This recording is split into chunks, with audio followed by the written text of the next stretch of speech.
నేడు TDP parliamentary party సమావేశం. ఉండవల్లి నివాసంలో పార్టీ ఎంపీలతో భేటీ కానున్న సీఎం చంద్రబాబు.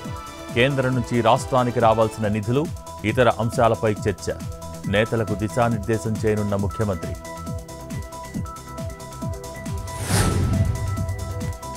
నేడు బిజీగా సీఎం రేవంత్ రెడ్డి. ఉదయం సచివాలయంలో ధరణిపై సమీక్ష. తర్వాత గోపన్పల్లిలో ఫ్లైఓవర్ బ్రిడ్జ్ ప్రారంభించనున్న ముఖ్యమంత్రి. అనంతరం ట్రైనీ ఐఏఎస్లతో భేటీ.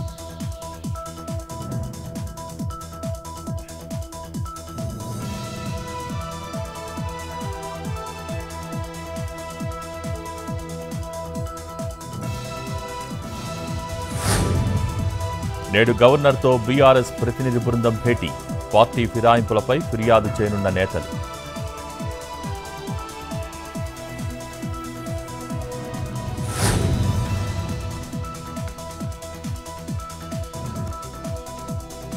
ఒడిశాలో తీరం దాటిన తర్వాత బలహీనపడుతున్న వాయుగుండం. మరో 2 రోజులు భారీ వానలే వానలు. ఏపీ, తెలంగాణ, ఒడిశా, ఛత్తీస్గఢ్కు భారీ వర్షాలు.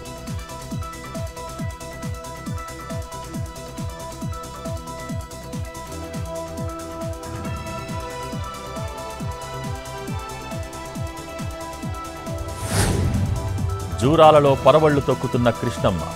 Project inflow 64,948 క్యూసెక్కులు.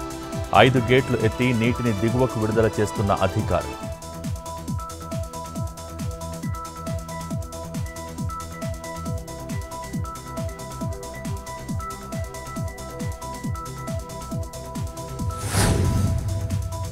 శ్రీశైలం జలాశయానికి పెరిగిన వరద. ఇన్ఫ్లో 37,265 క్యూసెక్కులు. కుడి, ఎడమ జల విద్యుత్ కేంద్రాలలో నిలిచిన ఉత్పత్తి.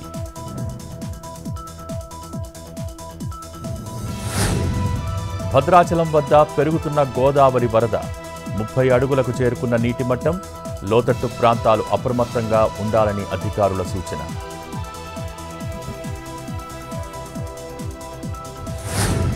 తూర్పుగోదావరి జిల్లా ధవళేశ్వరం వద్ద వరద ఉధృతి. 7.8 అడుగుల వద్ద కొనసాగుతున్న నీటి మట్టం. బ్యారేజ్ 175 గేట్లు ఎత్తి 3,09,000 క్యూసెక్కులు విడుదల.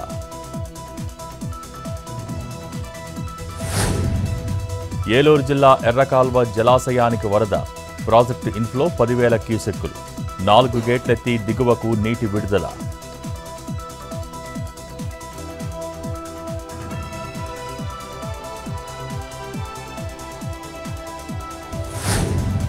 ఉగ్ర రూపం దాల్చిన బొగత జలపాతం. భారీ వర్షాలతో ప్రమాదకర స్థాయిలో ప్రవాహం. పర్యాటకులను అనుమతించని అధికారులు.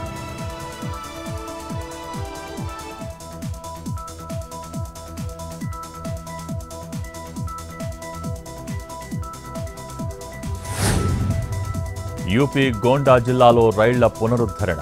ప్రమాదం తర్వాత పట్టాలు సరిచేసిన అధికారులు. ఉత్తరాది రాష్ట్రాలలో ఆలస్యంగా నడుస్తున్న రైళ్లు. తిరువనంతపురం ఎయిర్ బేస్లో నేవీ మాక్ డ్రిల్. చాపర్లు, ఎయిర్ క్రాఫ్ట్లతో విన్యాసాలు. ప్రతిభ చాటిన సైనికులు, నేవీ సిబ్బంది.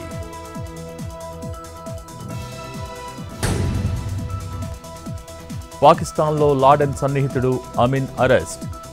పంజాబ్ ప్రావిన్స్లో అదుపులోకి తీసుకున్న లా ఎన్ఫోర్స్మెంట్ ఏజెన్సీలు. విధ్వంసకర చర్యలకు కుట్ర చేసిన హక్.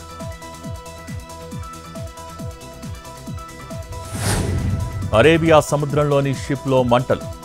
గోవాకు 102 నాటికల్ మైళ్ల దూరంలో ప్రమాదం. నేవీ అధికారుల అలర్ట్తో తప్పిన ముప్పు.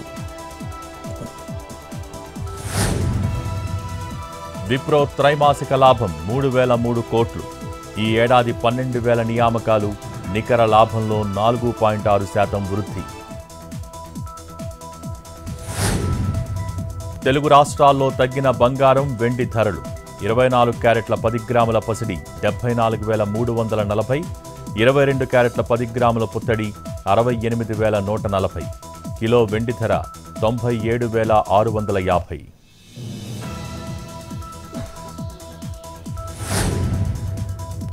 ఇంద్రకీలాద్రిపై 2వ రోజు శాకంబరీదేవిగా దుర్గమ్మ దర్శనం. భారీగా తరలివస్తున్న భక్తులు. వర్షం కారణంగా తెరుచుకోని ఘాట్ రోడ్డు.